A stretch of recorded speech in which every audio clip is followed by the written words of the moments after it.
What's up, everybody? It's your favorite Kibble's favorite nerd, and today we are looking at G Creations Thunderous. And the reason why I'm doing this, first of all, shout out to Brandon. He was nice enough to let me hold this on loan, with only meeting me the one time after letting me look at the Play Arts Vader figure. He was like, here, take this too, man, take a look at this. And he left me a couple other things that we're going to take a look at soon. And I agreed to it. I'm usually hesitant to deal with other people's toys just because I don't want to break it and then have to pay for it. But I agreed to it because so many people had asked me to take a look at this guy. So here we go. He comes with a fair amount of accessories. This, for one, which is his foot for his combiner mode. I'm going to keep my thoughts, I'm going to try to keep my thoughts about the combiner element of this to myself because that's a design choice that this company chose to go with. So how I feel about it is really pretty irrelevant at this point. My opinions on whether or not the Dinobots combine isn't, I feel like they shouldn't, but, that's a choice they made. You knew that going in, so we'll leave that bit out of it. I'll try to remain as unbiased in that regard as possible. And I had to do a cutaway for this because I'm not doing his combine mode here. If I'm fortunate enough to get to look at all of them as they come out and combine them, then I will definitely take a look at this, but I'm not going to transform into combine mode and risk putting any extra wear and tear on a figure that's not mine, and I don't really have any necessarily interest in owning.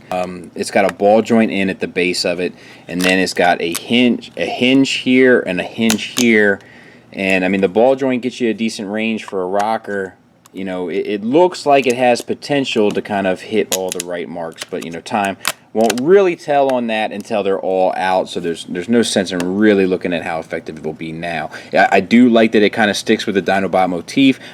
Like I said, Dinobot Combiner is not really my thing, but it looks like, well, I'll tell you, from looking at this one and looking at Toy World's one, just in pictures, I find this one more interesting, but we won't know about how efficient it is until much later on down the road. But that option is available to you.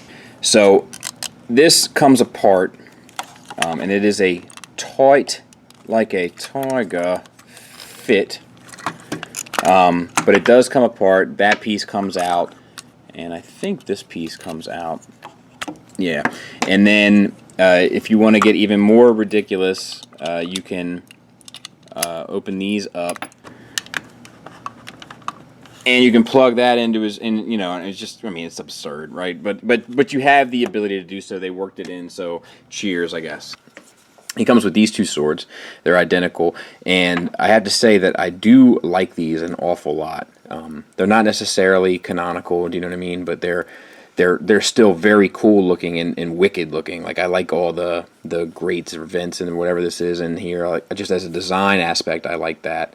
There is an odd finish on this one, like if you run your finger, it's smooth, then you hit this little rivet. I'm not sure what that's about. And down here, this is a little fat for my liking, but they kind of had to do what they had to do for it to work, how they wanted it to work. And this is a gold chrome finish on there, but they left it off the handle, which was smart. He holds them just fine and looks pretty cool with them. I will admit, and I can be a little bit of a snob when it comes to G1-esque, but I gotta admit I kind of dig the two-sword look, even though he should really only have one. But so to be honest with you, they could have gotten away with giving you just one, and they didn't. They gave you two, so cheers to them for that, because I think it is a cool look. Now, what's not such a cool look are these things, which are his guns, and I'm sure play into the combiner aspect, and we'll get to that maybe at some point. If he continues this line, I'm not sure that he will, and if he lets me continue to review them, which I'm not sure that he will. But silver paint here, and outside of that, no other. Oh, there's silver in there too. Look at that. So that's pretty cool. And then this handle here is on a hinge, which he can hold, and then this flips out to there, which pegs in, and I'll show you how that works. So he can hold it just fine in his hand, However, negative. Now, this is a beefy gun, in his defense, but yeah. Oh, there you go. What if we give her a little tap? But it doesn't have the strength up here to hold it, and I can't imagine what that would be like to have joints that didn't work.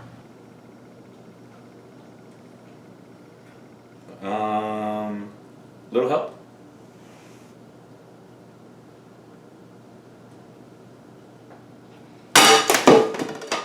And I know that's a bit extreme, but whatever. Let's continue. The guns, so this part, like I said, it comes out and it can tab into his shoulder here. There's ports all over this thing, and he can have it on his shoulder. The nice part about that is that because oh, never mind, it worked earlier. Or maybe it was sitting up against the kibble. Yeah, see, there it is. Like, because it sits at the fulcrum, so to speak, of this, he holds that just fine there if you're into that look, which I am not. And it plugs in there, which is even more ridiculous, and he has two of them. So you can arm this thing to the teeth, but it already looks a little bit, let's say, cluttered, as it is without that added onto it. So let's talk about the figure himself. The head is on a ball joint, and the ball joint is at the base of the head. You can see where it plugs in there. So that actually gives him a fair range of motion up and down, and so that's fine. No real complaints there. I do like the face sculpt. It's not 100% on, but it's definitely slug-ish, or sludge-ish, I should say. And I do like it. There was a little bit of gunk on this eye. It comes off. I got a piece of it off, but there's a piece that's in the corner there of his eye. I'm not sure if you can see that or not, but if he wants to do that, he can. I was afraid to chip the red paint, but it looks like it will come off. And it's a decent sculpt. It's decent paint. The silver's paint. There's black paint on the edge of the eyes. All really well done, I must say. The torso. The torso had a lot of potential, but it's kind of a mess. And I'll explain why. So this is a red chrome, which looks really nice. It looks really, really, really good. This down here is like a purple chrome, which is okay, but seems like it should have been a red chrome. Now, in order to tie those colors together, what they did was they painted the purple chrome over top of the red chrome here, and it doesn't look clean, it doesn't look purposeful, and it doesn't even stand out. It just seems like a very bizarre choice, and if they were going to apply paint, I would have much rather seen it in places like this and all of this than here, which already kind of is doing enough for the figure. But whatever. Decent line work and sculpt work and all that kind of stuff. The silver's painted pretty sharply, as is the blue, and I like the choices of the metallic blue and silver. This does open up, of course, for transformation, but it gives you that Diaclone vibe too, so that's okay. Translucent with the gold underneath, which is all fine, and this silver finish down at the bottom, which is all good. I thought he had... Oh, no, maybe I'm wrong. So he has a waist swivel, which is fine. It's a little loose, though. There's not much friction there. You won't have a problem once you get them posed and put them somewhere, but that's a little loose for my personal taste. The shoulder. Okay, so the shoulder joint is on a ball joint, which you can see inside of there, and that gets you the swivel around. The shoulder itself comes out to like a double jointed hinge, which does allow the shoulder to get in some pretty extreme poses, which is cool. But the ball joint is a pretty lazy, not lazy, I don't think that's the right choice of words, but I think it's a poor tactical choice, let's say, for the completion of this arm, especially when the weapons are so heavy that he has a hard time holding them. On the side, you get this translucent piece over top of here, and then you get this silver paint around there, which does look good. Bicep swivel, which is a little tight, a little too tight, and ratcheting double jointed elbow, which still gets you a little shy of 90 degrees if you want to get, I guess if you can put it there, I'll give it 90 degrees. Let's be liberal and give it 90 degrees. And I mean that in the strictest definition of the word. We're not going to get political here. And a swivel here at the wrist. We got this silver paint on the claw here, and then this gold on the claws there, which I'm not crazy about design-wise. I would have preferred them both to be gold, but whatevs. Same on the other side, identical. And then we have these wings here, which are a chrome, and they look good. Like, the chrome looks good. I would have preferred, if just the way it was designed, if this was a little bit heavier in here, like bigger. And I also would have preferred if there was a hinge here, so you kind of could have folded it back, or even a double hinge where you could have folded it back on itself, giving it more of a main line, because the wings do go relatively far out, and it is somewhat distracting. Not insanely so, but somewhat at least. The hips. Okay, so they're on a hinge, a ratcheting hinge here at the inside of the pelvis, right in there. And then that comes out to a universal joint, which is not ratcheted this way, forward and back, but the range of motion is decent, and is ratcheted, oh no it's not, pardon me, it's not ratcheted out to the side either, but the joint's nice and tight. However, the one ratchet that's in there is not tight, so you can't hold the pose of, you can only use it to pose him, in a wide stance, which is fine, but it's not ideal, right? And then thigh swivel, which is okay, and then a knee hinge, which gets you less than 90 degrees, which is not okay, in my opinion. And then the feet, you get an ankle, well, you get a toe rocker, and then this doesn't do anything. So you can kind of fake it till you make it with this, which is fine. The vents are inside of this chrome plated, which is inconsistent with this gold, inconsistent with the way that this looks, and it doesn't really make it cohesive whatsoever. I would have much rather them have gone, instead of this gold, so at least it tied it all together. But once again, small deal, just one of my nitpicky things. This is nice. It's a different color plastic with the silver and the blue really, really well painted on there, and the same in there. Now that silver is actually painted inside, which makes the paint application more difficult, and it's done extremely well. Extremely well. Same on the other side. Now, let's get to the elephant in the room, shall we? So, not hateful, right? But what about all this bit of business going on back in here? This is crazy. This is a mess. So the overall, okay, these are on a hinge, so you can get them back as far out of the way as you'd like. But then you lose the kind of, well, I guess that's actually not too bad. But this is all sorts of in the way. And I don't know. Let me back out. That for me is just really distracting. There's just so much going on there between all this, and of course all that, and the head, and the... it just seems like an awful lot. It's like the head just wants to peek out and be like, peek, boo. Alright, let's get him transformed. Now, I don't have this guy's instructions, and I usually don't look at him anyway, but bear with me, we should be alright. Most of it's simple, except for the legs. And I've played with the legs a little bit, and I think I've got it, but time will tell, right? So let's put his head away.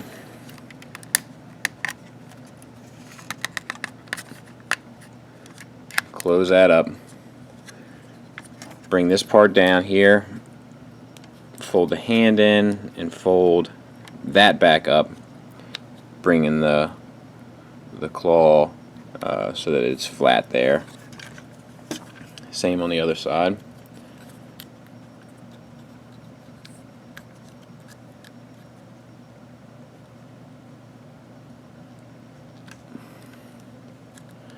Alright, and let's bring the head up, and these tab in to those right there, so let's see if we can't work that out. And try really hard not to break this thing, because I really don't want to pay for this. Rotate the arms out and down, and that's basically the front end of the Dinobot, pretty much ready to go. Now the legs do get a little more complicated. Spin this 180. Take the leg, untab this piece here, bring it up. I guess you should probably do this first, actually. Untab this. Fold it around, bring that on the other side. Bring this piece out. That's a tight joint there. And this one as well. And then I think you just rotate this whole thing like that. Maybe. Oh no. Maybe you keep that stationary. Maybe you don't. Yeah, alright, there we go. You gotta do the G1 thing. It's funny to me how, like, a lot of these Dinobots, like, use so much of the G1 transformation still, you know, like, it's like, you know, like, those things were just done really well. So, there's what you want right there. And then we'll kind of clean up the rest of this later. But let's get the this part of it done. I'll try to do it smoother on this side. I'm not very familiar with this thing, so just bear with me. So untab this part here, and I did it again. Untab the leg, fold that around, then untab this, fold this around. That gives you the clearance for that. Bring down this whole piece here, and then fold this whole piece out. Bring down that piece. Then do your G1 hip transformation. And then fold around. You can kind of just, you know, use your intuition. You know, it is like I'm chewed up a little bit by it, but it is relatively intuitive. It's hard to explain. And then you got to tab all this together down in here. But let's see. All right. So there's what you got on the bottom.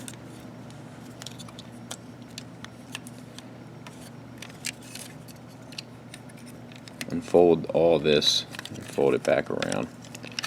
Bring down the tail. It helps, like bring it away from the body. Tab it together.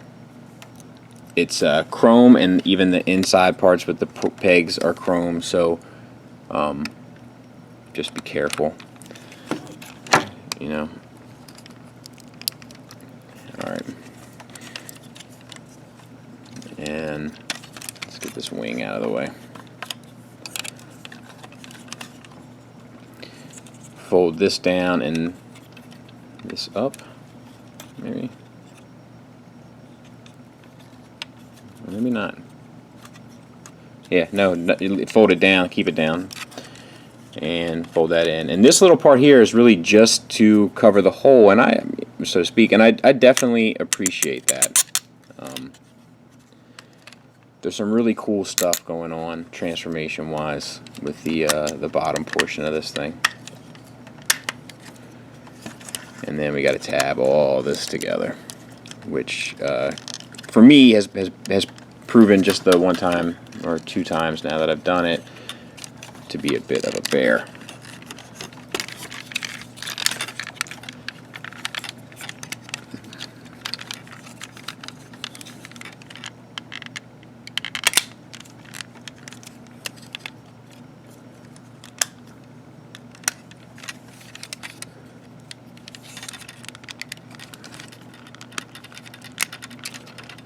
I think those tab together better, but I'm pretty sure of it actually, but I'm not gonna force it. And then bring these legs down. You have to bring them down this way, like towards the back, and then fold this out. Bring the toe out and spin it around, and same on the other side.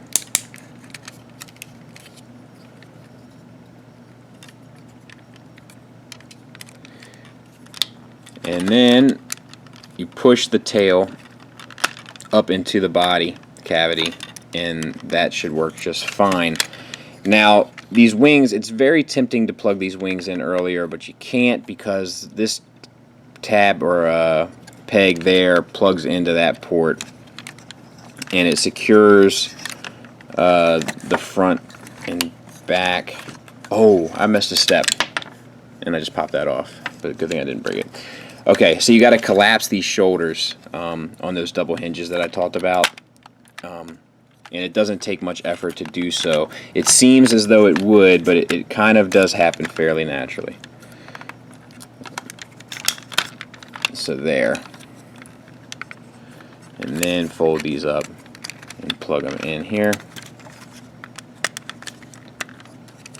And same on the other side. And there you have him. We'll plug his foot back in.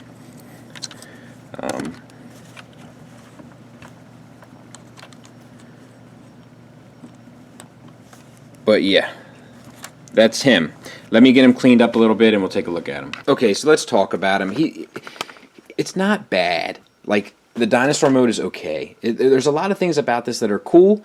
There's an overwhelming amount of this that's okay, and then there's a few things about this that are really bad. It's very much a bell curve of a figure, but like, so it has the we'll just talk about the things we haven't really talked about. So it has the translucent head over top of the gold plastic, which is a very G1 toy thing, but it's not a very cartoon thing, and it doesn't really work for me. Along with the gray jaw, which I feel like throws the whole thing off. They should have just gone, you know, all G1 or none at all. I don't know. I don't necessarily get that. Articulation wise, you got a swivel built into a ball joint at the base of the neck, and then a hinge up at the top. So he goes up really far and he goes down really far and side to side. He's got a little gun in there, silver painted teeth, or chrome plated teeth rather, and then this jaw collapses and it opens to that. So it gets an extreme angle, which is nice. But, you know, nothing else there. As far as the articulation of the rest of it, you get this, the ball joint here, which is really, you're just left to the wiggle on the ball joint when the hinges collapse, which is pretty much nothing. You still got the bicep swivel, and then you got the double jointed knee still, and then the toes, you know, give you a tilt. This one keeps falling off for me. I don't know what's up with that. Same for the other side, and then the back legs, you got a ball joint, it feels like, in here, but I don't know why they went ball joint, because you don't get much out of it. And then a double jointed ratcheted, you know, elbow, for lack of a better term, here, and then same toe kind of situation. For the tail, all you get is that. Nothing else. And I've found that the tail easily pops out. Now, I may not also have it transformed 100% correctly because I'm having a hard time getting these two bits to plug in here on the bottom. So that may very well be the case.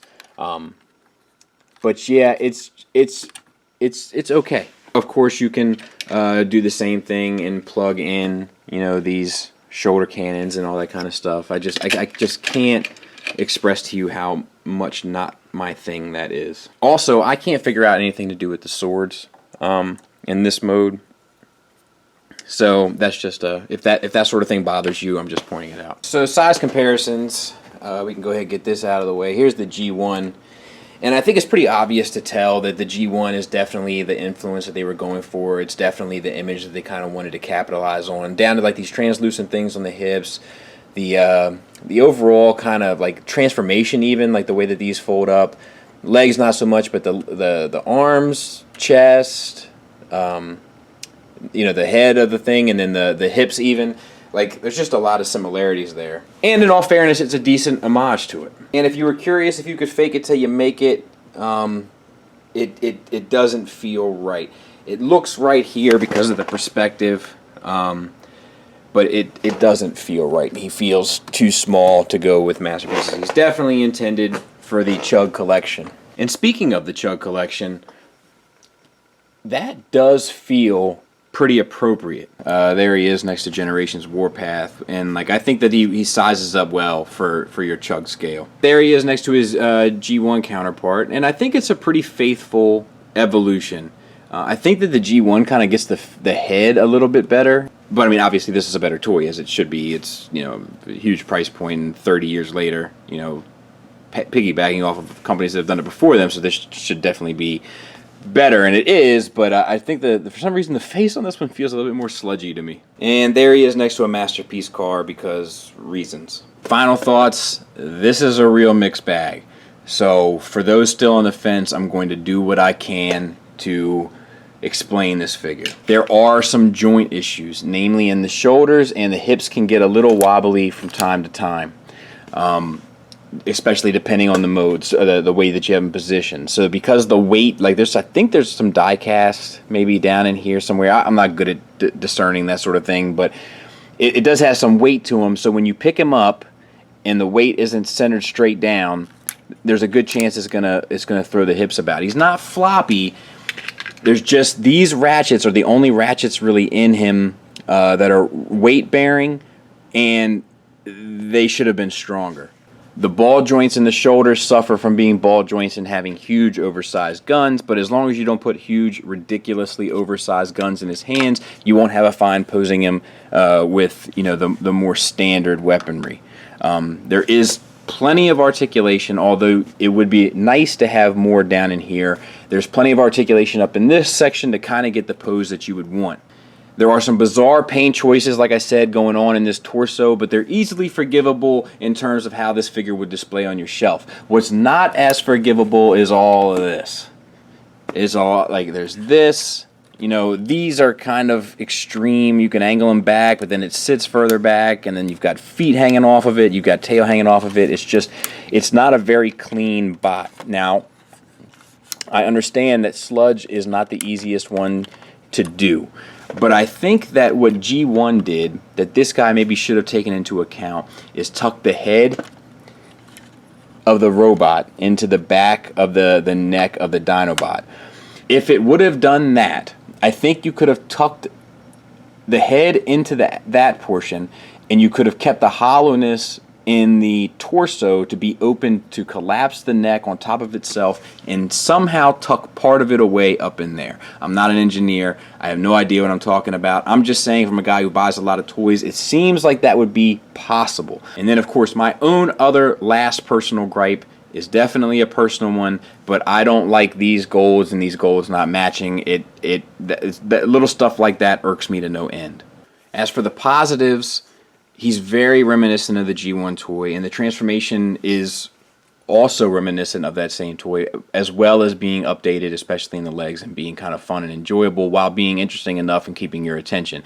The problem is that when all that interesting stuff happens, you're still left with a ton of kibble on the bot, but that's neither here nor there. It's still enjoyable. The paint that is applied, with the exception of the purple, is done very clean. It's done very nicely. It's very sharp. It's very vibrant.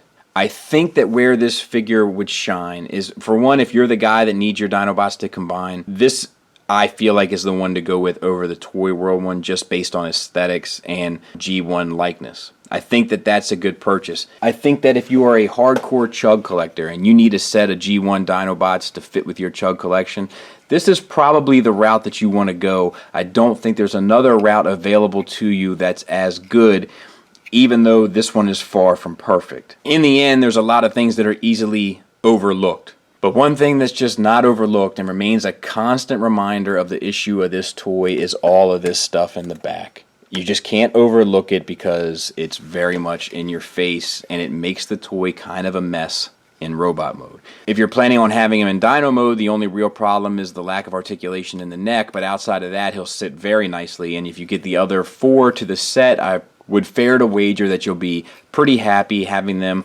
on your Chug shelf as your G1 representation of your Dinobots.